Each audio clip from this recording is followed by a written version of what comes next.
In episode 4.2 of Unshuffled, we investigate the second album from theatrical Swedish hard rockers Ghost, Infestissumam.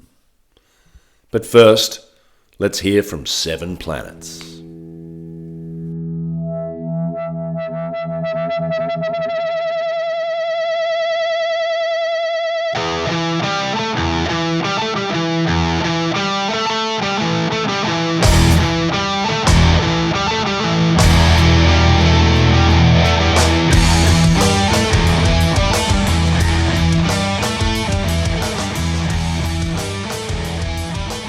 Scotty, neighbor, co-host, colleague. That's it, I think. I don't have any other names for you unless you've got some nicknames that I don't know about. Can we just sing this one? Should we just do the whole episode in sort of your best evil church choir? Yeah, that's the problem. We don't actually have a choir for this.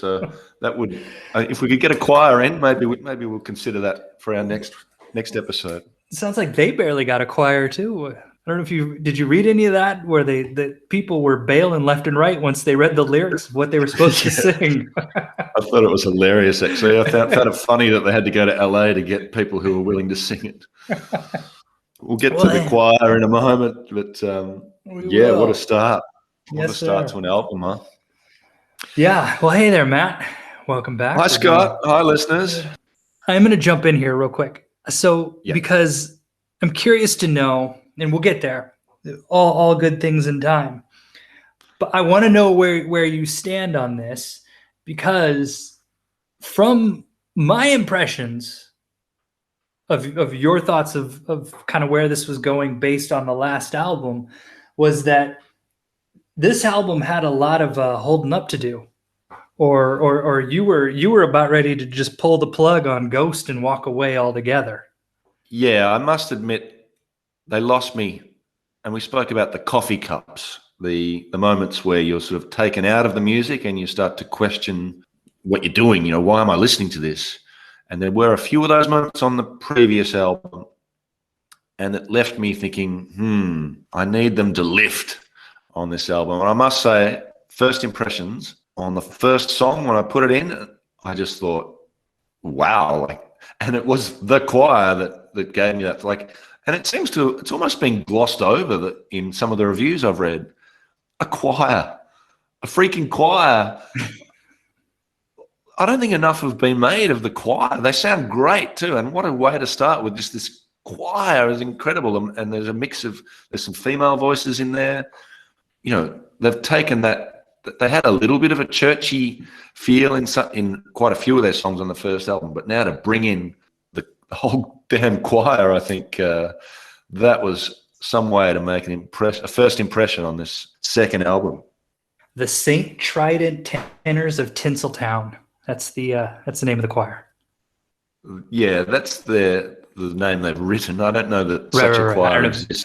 I'm imagining they put them all. Didn't they say something? Isn't there something in there about getting janitors and anybody they could find together to make up the St. Trident Tenors of Tinseltown? Yeah, anyone who was willing to sing these satanic lyrics. Right. All right. So yeah, I really liked the first impression. Whether the rest of the album can hold up, we'll find out in a moment after I introduce our podcast to those who are new or unfamiliar with our podcast here. This is Unshuffled. This is our attempt to bring back the album. We believe that listening to music through albums is the best way to do it, and that we've lost something in the way we consume music in these modern times. The whole shuffling up, picking out singles, putting on apps, that sort of stuff is an inferior way to listen to music, and we're trying to guide people gently back to the best way to consume music through this podcast. We are choosing a band, one band at a time, a band that we know we should have listened to by now, but we haven't got around to. And we're starting with their first album and working our way through their entire catalogue. The current band that we've chosen is really a phenomenon, and incredible that neither of us had listened to them before this podcast series. The band is called Ghost from Sweden. and they've sort of dominated the heavier end of the music spectrum for the last decade or so. Today we are onto their second album. Now, the hardest thing about this podcast today is going to be pronouncing the name of this album, but I'll give it my first go here, and we'll see how we go for the rest of it. Maybe we need an abbreviation or something, but it's Infestissumam. How'd I go? That's good. I was waiting for you to say it, so hopefully that locked in, and that's how I'm going to say it. All right. Infestissumam. There it is. Yep. I got it. All right, good. Now, one thing to note, listeners, is that we are hoping that you have already listened to this album, even if it's only once or twice, but we don't want to colour your opinion of it before you listen to it. Plus, it's perhaps less interesting to hear us talking in detail about the contents of the album if you're not familiar with them yourself. So my advice is, if you haven't listened to this album yet, you should. Even if you don't want to commit to buying the physical copy straight up, it's available on the various platforms that stream music, so you can give it a try there. Obviously, having the physical version is optimum, but you can at least start by giving it a listen before you get too much further with us. So my advice would be, if you haven't listened to this album yet, pause and come back to us later. We'll be here, but you only get one first experience with an album, so go and have that now if you haven't had it already. All right, so let's take a dive into this album. Let's do it. It's possible I'm going to struggle more with the producer's name than I am the title of the album. All right. Well, wait till you try the cover artist. So the album was released April 10th, 2013, produced by Nick Raskulinez is where I'm going to go with that. That's a tough one, isn't it? I think there's a nex at the end. I think it's Nick Raskulinez. There, that sounds more Polish. So let's go with that. My version sounded Spanish. It was recorded at Blackbird Studios in Nashville, which is interesting because it's not quite the geographical setting that I would envision for a Ghost album. And it takes them quite away from Sweden, right, which was the setting for the first one. This is their major record label debut on Universal Music Group / Loma Vista / Republic, et cetera, et cetera. The lineup for this album, we've got Papa Emeritus II takes over because apparently Papa Emeritus I disappeared, I believe, as the story goes, and the second was brought in to take his place. There are the St. Trident Tenors of Tinseltown, whoever they may be. They're Martin Persner. I'm not entirely sure what he did, but I believe he was one of the ghouls and songwriter for 3 of the tracks. And then Dave Grohl makes an appearance, but not in this version. Not on the ones that we're going to be talking about. He made an appearance on the EP that's been connected to it later. Yeah, of which a couple of bonus tracks, a bonus track or two were included on some versions of this album. And I believe the deluxe edition of this album came with the entire EP, which was released not long after this album. It's called If You Have Ghost, and well worth a listen, but we won't discuss that in detail today. But I do have some thoughts, just while I mention it, that I have bought the CD, and just some advice for our listeners. If you are buying this, avoid the digi-sleeve. And in general, if you see the words digi-sleeve, it sounds nice, digi-sleeve sounds kind of futuristic, but where possible, avoid digi-sleeves because it's just a flimsy piece of cardboard without liner notes. I mean, there's just the basics of the credits and the front cover artwork, but you don't get all the illustrations throughout. You don't get the lyrics. I feel like I'm missing out a lot with my physical version because I've got the digi-sleeve and not the deluxe edition, including the EP, which I would have liked to have had as well. Weren't those introduced as supposed to be the eco-friendly version of the CD? That might be how they're trying to sell them, but it's just cheap, I think. I think it's just the cost-saving measure. You mentioned the artwork. Should we go into that now? Yeah, let's talk artwork. I don't have the artist's name, so I'll let you tackle that one. Oh, you just don't want to say it. It's Zbigniew Bielak. so another Polish name, Hmm. is the cover artist out of Krakow. And the last album was a rip-off, my words, of the Salem's Lot movie poster. This album cover is also a rip-off. This is a rip-off of the movie poster for a film called Amadeus, which was an Oscar-winning big film in the early to mid-'80s, from memory. Mm-hmm. Yeah, but instead of the face of the masked character in that, we have Papa Emeritus II taking his place, and he's presenting in front of his outstretched arms an infant, an evil-looking infant with kind of, the pupilless eyes, lying, a very large infant, it must be said, because this infant, and we assume it's a boy, is lying in the middle of the Piazza San Pietro in the Vatican, and it takes up the entire thing. So this is a big baby. I don't know. I think that I'm okay with all of this. And I'll refrain from saying I think that they're wearing their influences on their sleeves, and I think that I don't know. It's okay. Zeppelin did it. I think that the inspiration behind with Salem's Lot with Amadeus, I like it. It works. I like this here. The sort of that idea, the rising sun. I'm assuming this large child is this connected to the idea of year zero and the ushering in of the new emeritus. Maybe I'm reading too much into it. Another thing to comment on the physical version of the album on the CD. Inside, in the credits section, the left-hand side is taken up with a list of all the people who've helped out with the album.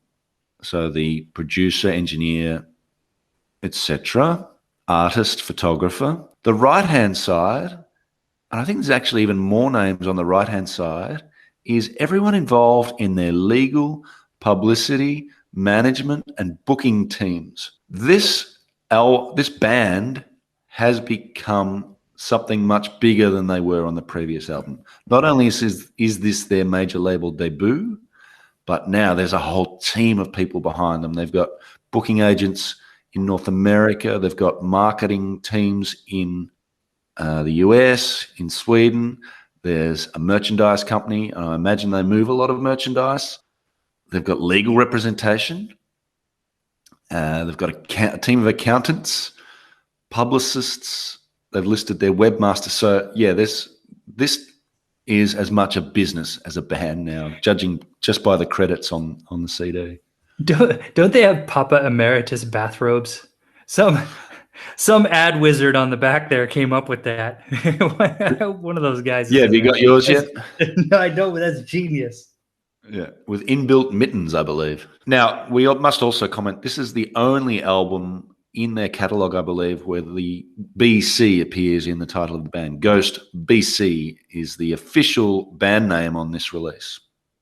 Listener, we don't have the full story behind how all that works. We tried figuring it out.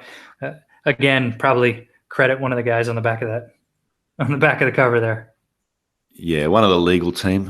Who is it? Sissy Haggold. We'll put it on Sissy. Yeah. Trying to avoid some sort of legal threat, I believe. So preemptively change the name. But this is the only album where they do that. And I mean, but just to sort of add to the bigness of it all. I mean, even it started on MySpace, right? I mean, this started him working at a call center, doodling the logo and releasing songs on MySpace. And I think this is one of the last bands to escape MySpace before it kind of just went by the wayside. But the producer, Nick Raskulinecz, I mean, he's worked with Foo Fighters, Mondo Generator, Stone Sour, Deftones, Alice in Chains, right? Danzig. I mean, this guy's got some big Korn, Death Angel. He's got big names behind him, and so that also adds to it. So this was my first impression of this album when I was listening to it was that it just everything felt bigger. And I got this sense that somewhere between the first and the second album, they started playing festivals. And that first album didn't really fill out the festival sound. Like, I feel like this album was created, produced, and written in order for them to sort of fill out this sort of that sonic space of these festivals. And that's where we start off with that choir, but everything just feels bigger. It's more sing-along-y. Everything's just bigger. Yeah, I agree. I mean, it is a quantum leap, I think, in terms of production values. And you're right. It also feeds into the songwriting. Perhaps it's time now to jump into the track-by-track breakdown. Mm-hmm. I let us off last time. Would you like to have the honors today? I will start it. So you kind of already gave us a little bit of headway here, but it starts with this Baroque choir, right? Your evil church choir. And that immediately sort of establishes kind of the mood and the tone of the album. And the mood and the tone are going to shift. I mean, they're all over the place on this album, but that sort of sets what we're always going to come back to. And then the song, I like the way that the song, I don't know that I'm not going to get the right words for it, but it seems like there's always this underlying sort of minor key kind of level of eeriness, but the sort of what's on the surface has more of a poppy, friendlier, major scale, sing-songy vibe. And it's almost like these two levels are playing against each other in this song. And so there's always that sub-layer of eeriness while the song itself kind of starts to become not uplifting, but poppier, for lack of a better word. Anthemic. Anthemic. There you go. Yes, this song does, and it very much feels anthemic. And there's several other songs out here where I'm going to say the same thing. Yeah, I think this is as far as openers go. This, I think, absolutely gives you a sense of what you're in store for. Yeah, I thought this was a great opener. I've already spoken about the first impression it created with me, just from having this choir, this incredible sounding choir leading us in. This is, as they did a few times on the first album, they've evilized, in inverted commas, a church prayer. The instruments kick in. So the first album, we just had an organ, sort of minute and a half of straight organ. This time we get the band kicking in with the atmospheric opening.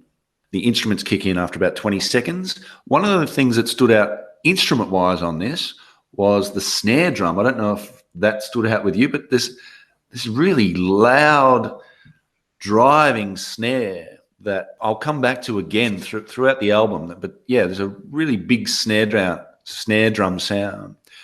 There's a simple bass line through this, but we get some of the swirling guitars and the swirling keyboard effects that popped up from time to time on the previous album as well. The lyrics are a bit of a strange mix of Italian and Latin again. We saw that with Conclavi on the first album, so a bit of a hybrid there, but all the same, just a really striking opening to an album. One of the best album openers perhaps I can remember, I think. So from this great opening, we get into the second track, which is called Per Aspera ad Inferi. This one has a big metal opening riff. So my expectations at this point are still, we're going to get something heavy, something on the hard rock, tending towards the metal end of the spectrum, as we got on the first album. So my expectations haven't changed much at this point, and this song reinforces those expectations. I'm thinking, oh yeah, here we go with a heavy opening riff. Again, we've got that snare drum in this song just dominating the drum sound and sort of providing a real drive into the rhythm of the song. This is the first time we hear Tobias sing, unless he might be among the choir on the first song, but this is the first time we hear him sing by himself. We predicted improvement in his vocals, and you can hear that here. He has improved as a singer. He's less nasal, more confident. We get some of those delicate keyboard highlights through the verses, some offbeat keyboard use, and a really sort of marching quality. The chorus is just repeating per aspera ad inferi, which is a sort of re-engineering of a common Latin phrase, I believe. It's usually per aspera ad astra, which is through hardships to the stars.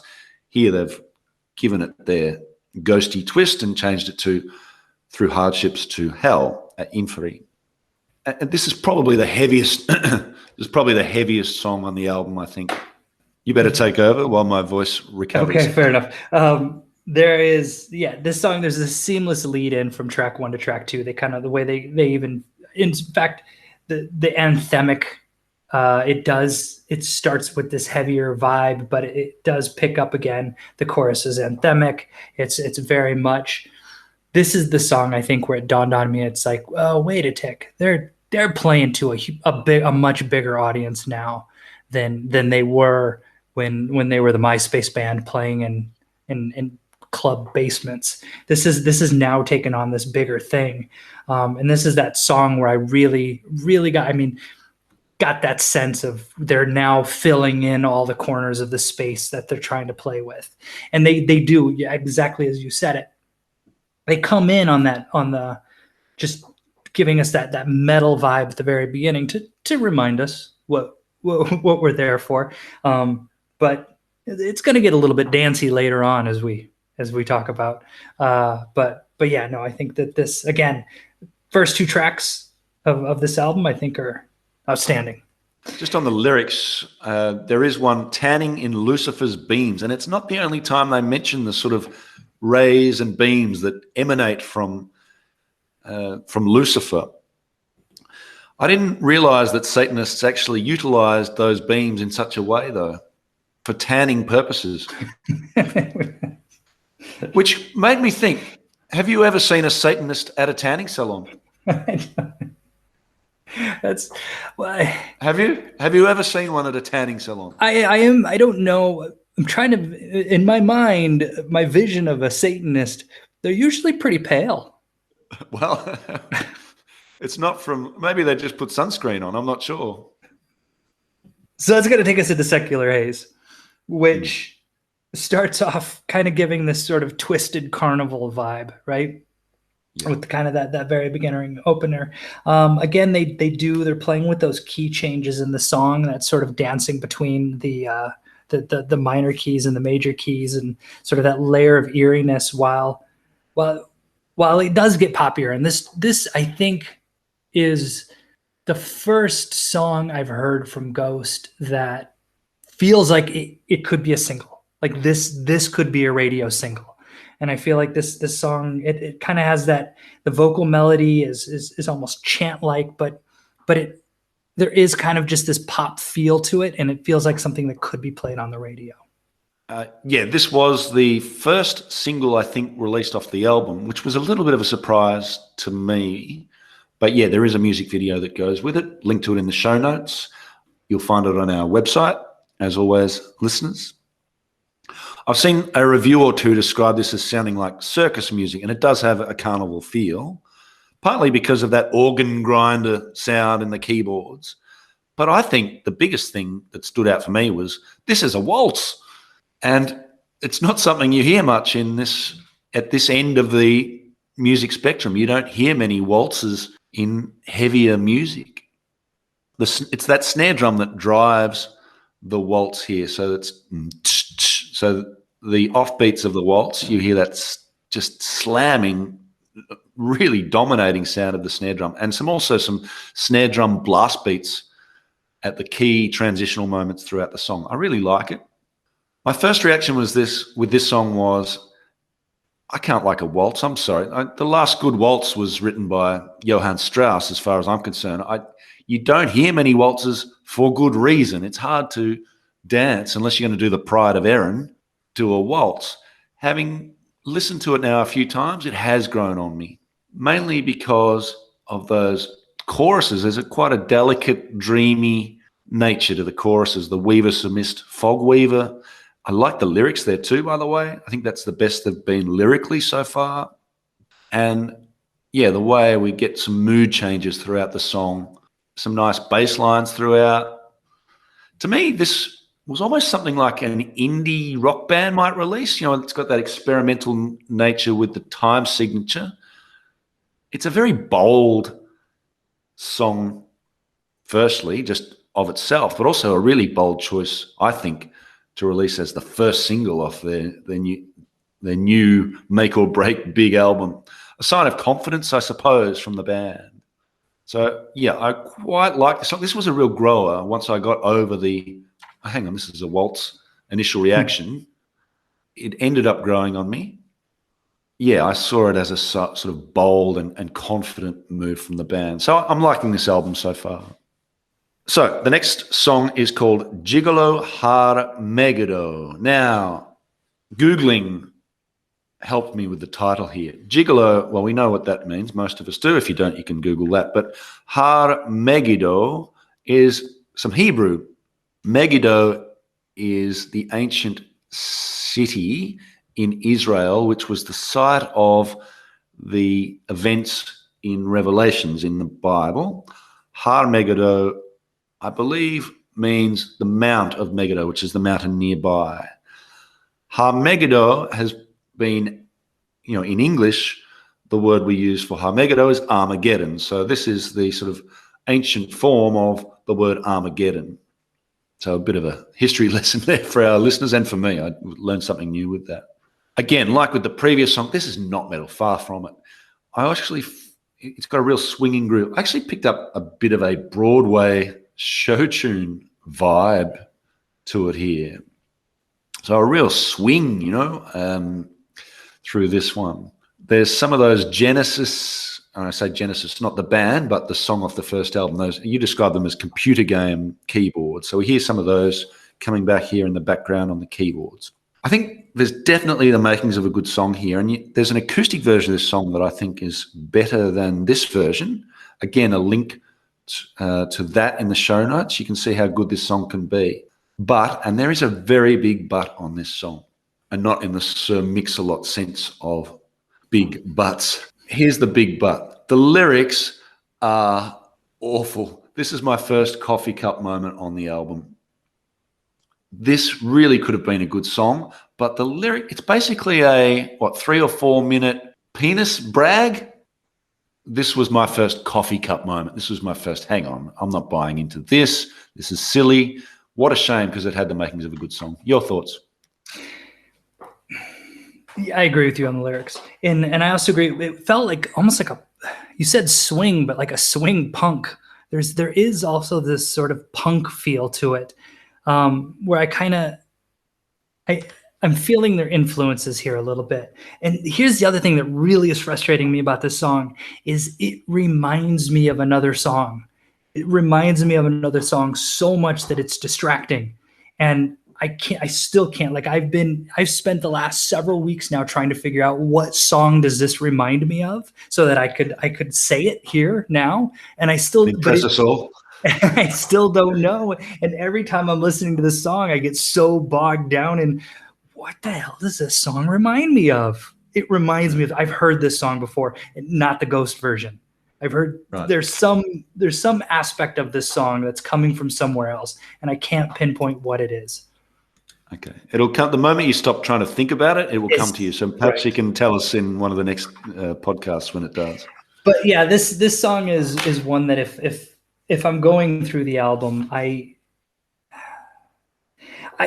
feel like the song is, there's a story here. There's a story going here, and I feel like this song is setting up that story that kind of leads up to year zero, right? I feel like that year zero is sort of here's now the reestablishment of Papa Emeritus II, and this song is just sort of here he comes.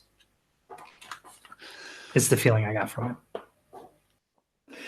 Who's doing the next one? I think I am. Yep. All right. Next one is Goulet, Zombie Queen. First time I listened to this song, I had my headphones in and I was out. I don't know. We were grilling something, chicken or fish or steak or something. Anyway, I was out there at the grill.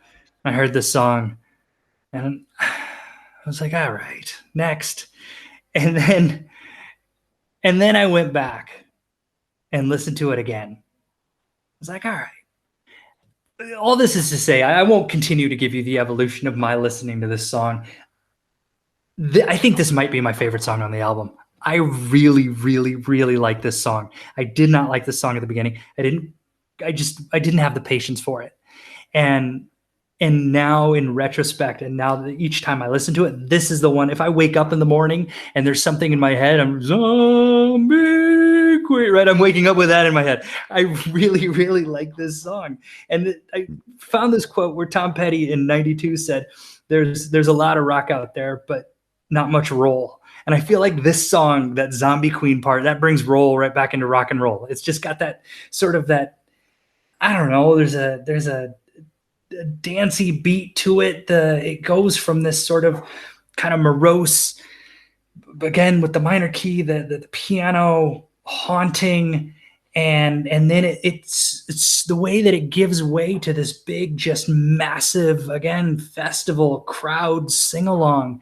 And I've heard a live version of this song, and it's so good. Just the way that it's performed and done. I think this is good. I think this might be my favorite song on the album.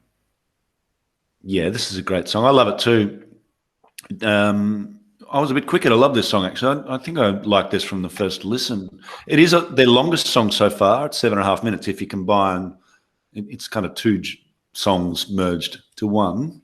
I really liked the first 3 minutes or so, the love song part of it, the piano-y 80s guitar, piano love song with the whispered vocals, the cymbal splashes. I know the lyrics here are about a zombie, but this feels more from the heart than anything I've heard so far from the band. It's really quite beautiful. And then we get that dramatic change in the song, as you mentioned, around the 3-minute mark. The band that jumped to mind for me was the Cramps through those verses. Because it's quite a swampy stomp through the verses. That sort of bass-driven stomp with, I think there's some steel guitar or something in the background as well. Then we get to the chorus. And now here we get, the chorus is great. Here we hear the choir again. It sounds like Tobias is being backed by an army of zombies here. We've got one of them doing a really deep zombie. So it's so effective. And the last minute or so, minute and a half of the song has that choir bringing it all into a brilliant crescendo. There's also a soprano singer in the choir somewhere that's doing some really beautiful high register stuff. And we also get a little bit of horns. There's synth horns. I would have loved some real brass there, by the way, but there is a horn part too. So many elements to this song. It does again have that theatrical Broadway feel to it. I thought this is something we saw an Addams Family musical that our high school produced last year, and this kind of felt like it could fit into that vibe. But there's such range in this song, so many different elements, and woven together so well that this, I think, is the best Ghost song to this point. Until we get to the next song, which is my favorite song on the album. This song's called Year Zero, and it just hits you in the face from the start. Such a dramatic opening. The choir again, just repeating different names of Lucifer. And then we get a driving rock beat coming over the top of it, and you can't help but nod your head through the verses here. The verses here we get, again, getting way away from hard rock, heavy metal. I got a real 80s electro vibe through the verses of this. It's in the vocal effects, but also in the beat and some touches on the keyboards. The band that came to my mind in the verses was Duran Duran, believe it or not. Now, I never thought I'd be saying Duran Duran when we chose this band. But the highlight of this song to me, again, is the choir. It comes back in those, and we'll use the word again, anthemic, the Hail Satan, the Hail Satan choruses are huge here. I really quite, again, like the lyrical themes here, this idea that Lucifer has been this force lurking in the background through all of human history, and now if he's finally engineered the moment where he's going to take over. So some intelligent lyrics, a great song, I thought. Great vocal performance from Tobias, brilliant use of the choir. Yeah, to me, this was the first great Ghost song in their catalogue. Best song on the album as far as I'm concerned. So I came into this recording with 3 tracks, and I wasn't sure which one I was going to say is my favorite. And I went ahead and did that already. With Goulet Zombie Queen, I decided as I was leading the way on that one, I'm doing it right now. I'm calling this one my favorite. But Year Zero was one of those 3 where I was trying to figure out, is this my favorite song on the album? Because this is another one that I keep coming back to. And it absolutely, I feel pretty confident in saying that this is the first track on side 2, right? This is sort of like the beginning of kind of this new thing that's happening here. You've got that chugging guitar with that chromatic keyboard. And the thing is that I definitely got that 80s vibe. I got it more where there's just this huge crescendo of like anthemic just bigness, and then it falls away to that sort of mono recording outro, that very kind of 80s horror movie-esque where it goes out on. Another band though that I picked up on here, when we go, it's in the verses and it signifies the end of a line right before he starts the next line. And there's that 9 Inch Nails, there's that sound that Trent Reznor used on Downward Spiral. And it's kind of like this, I don't even know how to describe it, like this chunky keyboard kind of, it's more of a percussive feeling than it is any sort of anything else. And there's that sound that sort of signifies the turnaround on each line. And so the Duran Duran, that's interesting. And I can hear that now that you say that. But the band I wrote down was 9 Inch Nails, kind of Downward Spiral-ish. And then Forge here, the other thing that I made note of is that the man has done his homework on the occult. Because apparently Goulet is connected to, and it's a ghoul from Arabian folklore. But then even this deep dive into his biblical monsters, I'm somewhat, I feel like I'm a high school literature teacher. I've read the Bible, right? I just as sort of a foundational text for so much of what I teach. But the Behemoth, Belial, Asmodeus, all this was, I knew Behemoth, but I knew them as a band, and I knew it as a monster truck in the 80s. And sort of Belial and Asmodeus, I had no idea who these were. Yeah, really effective. And I agree. There's some intelligence and some thought in the lyrics too. My only question with the lyrics, one little question mark hanging over them was the rhyming of eyes with lice, and also later on flies with lice. Because of the way he pronounces eyes as ice, that allows him to make that rhyme. So slightly controversial, but I think he's got some past form on that, so I'm willing to forgive him. And I think he does it again later on with the depths of Satan's eyes in one of the later tracks. We could chalk it up to slant rhyme. All right, so that was a song that we clearly both enjoyed. What did you think of the next one, Body and Blood? Body and Blood, this is another one that was written by, so Year Zero, Martin Persner helped write that one, and then this one, Body and Blood, as well.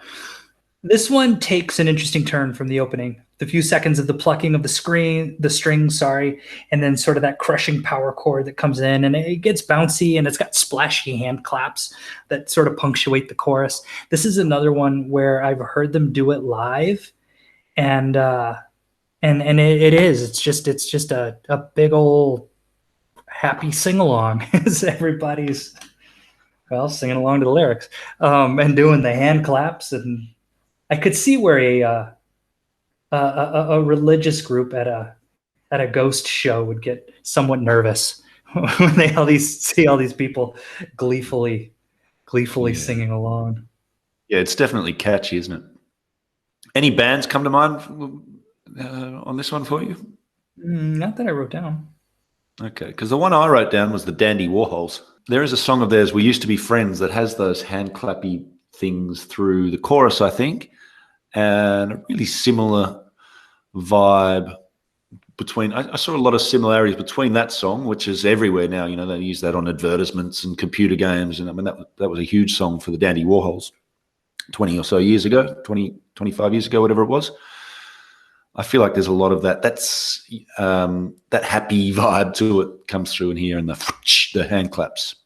The lyrics are kind of silly. They're a take on there's pointing out perhaps the cannibalistic nature of the sacrament of communion,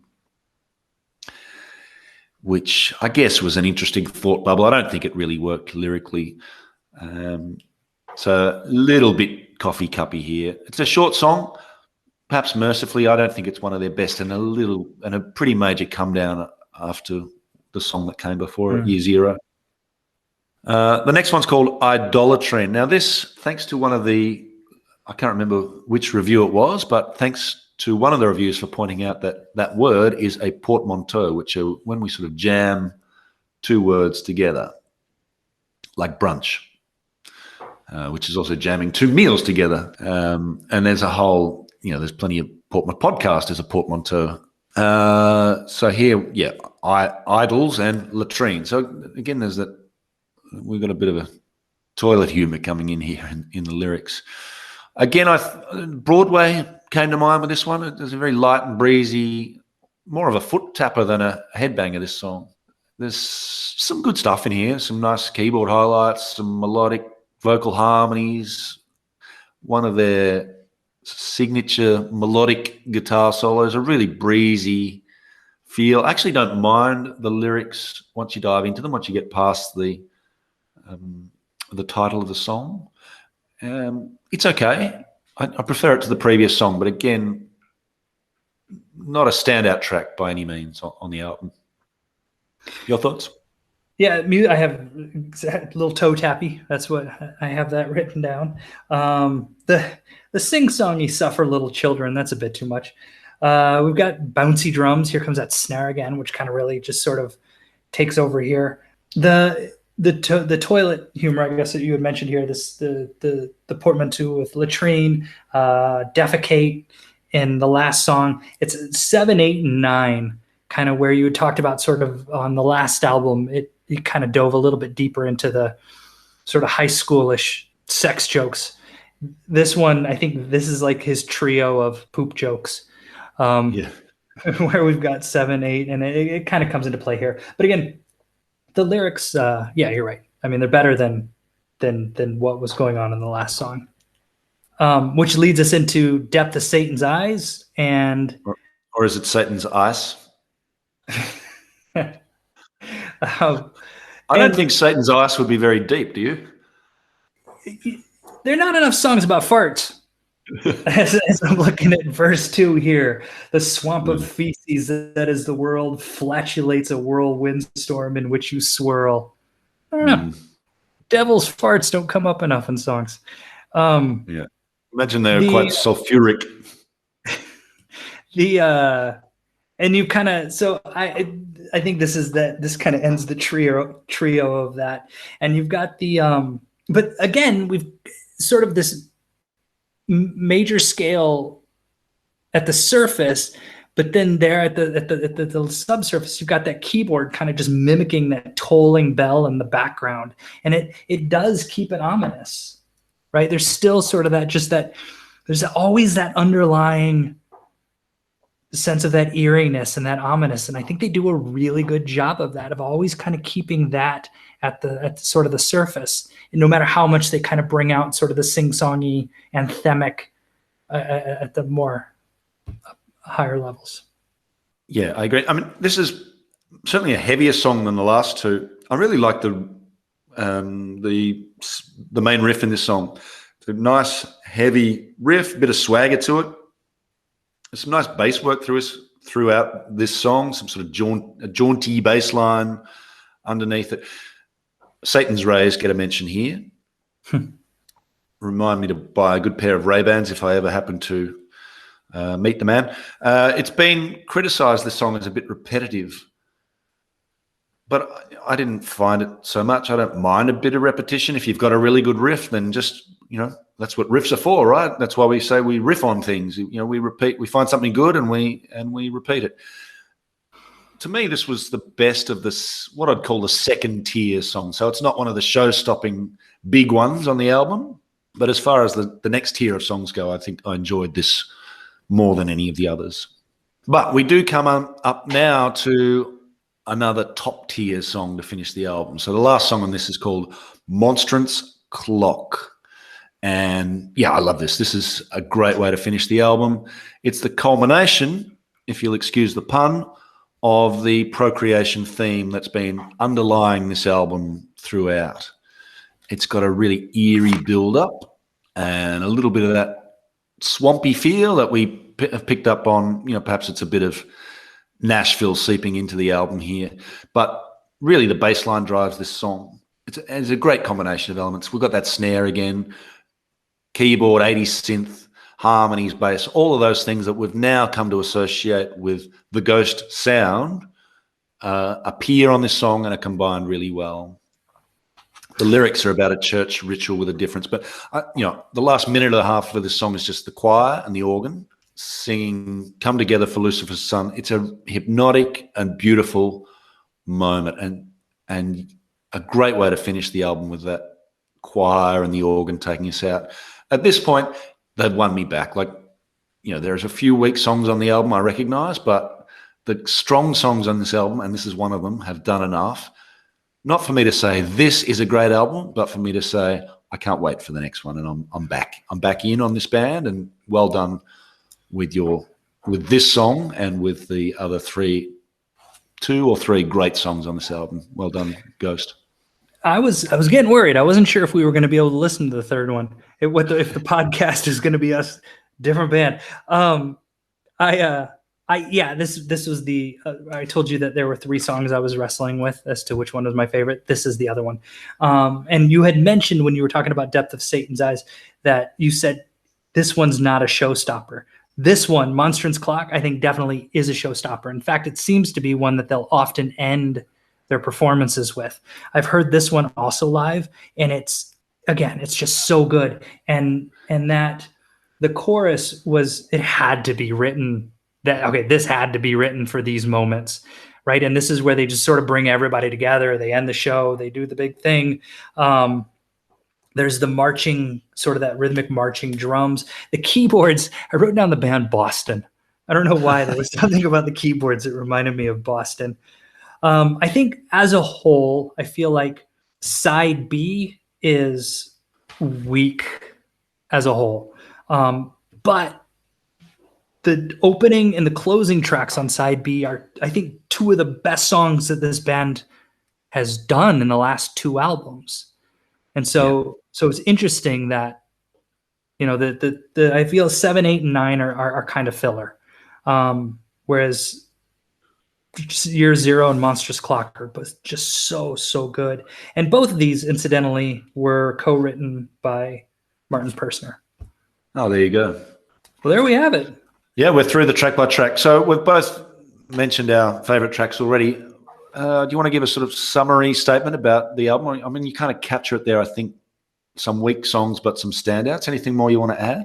I think I really, really do feel like this album was built to sort of the band had taken this next level. And I think Tobias Forge realized we need the songs to match that. I think he absolutely did whatever he set out to do. I mean, the songs that are, if you go through and you look at the live set lists of what they're still playing, there are several songs on here that still, right? Perispera ad Inferi is still on the set list.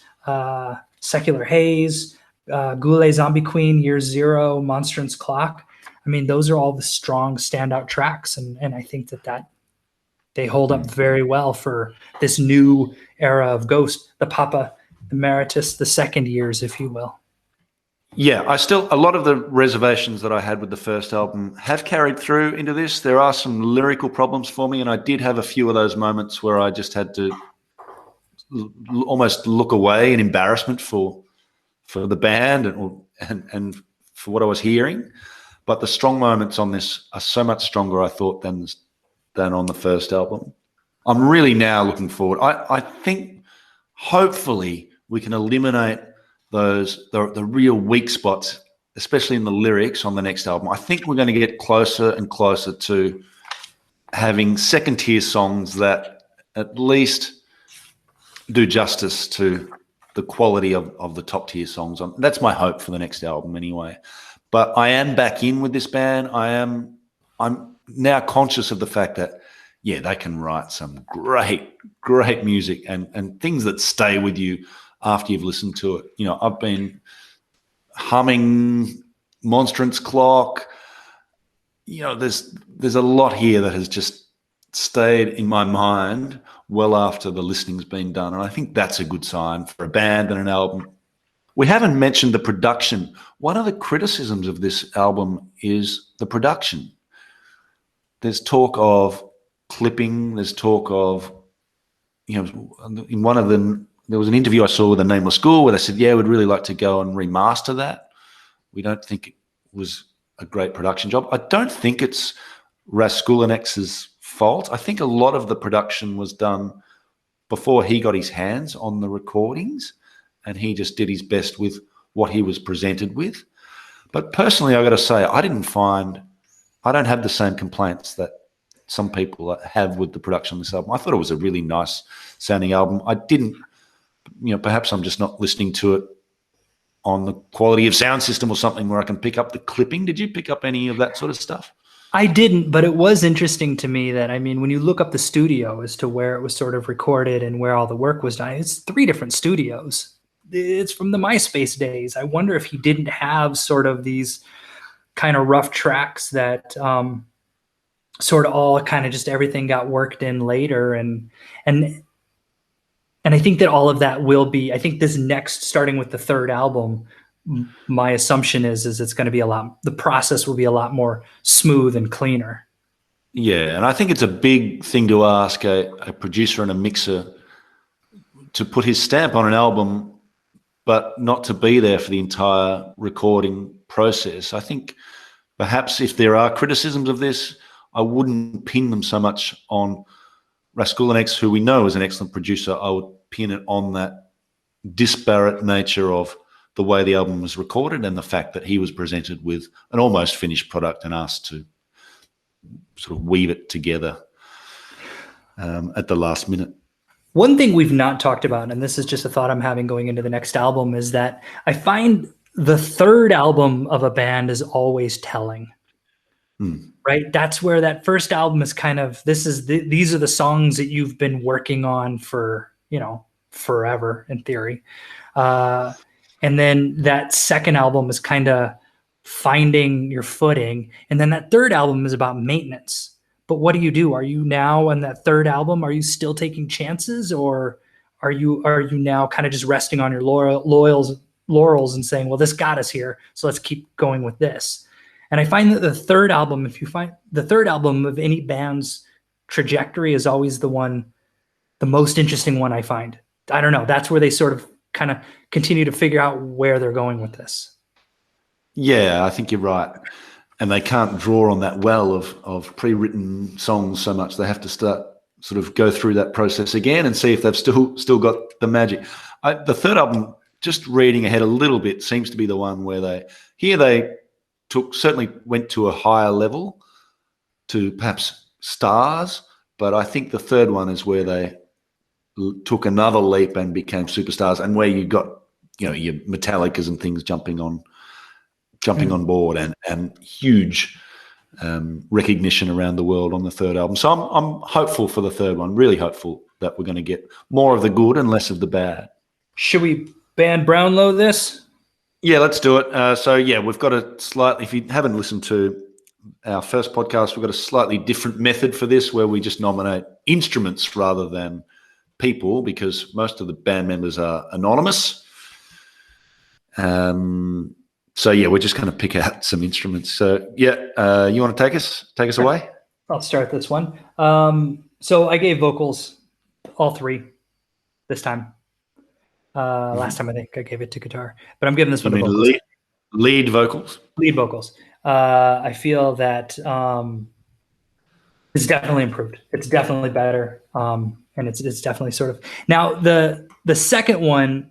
I'm torn for the one and the two, and here's what I'm torn with: the keyboards, because I think the keyboards are absolutely critical to sort of the sound of this album, and I need to give the St. Trident tenors of Tinseltown some love here, and so. Yeah.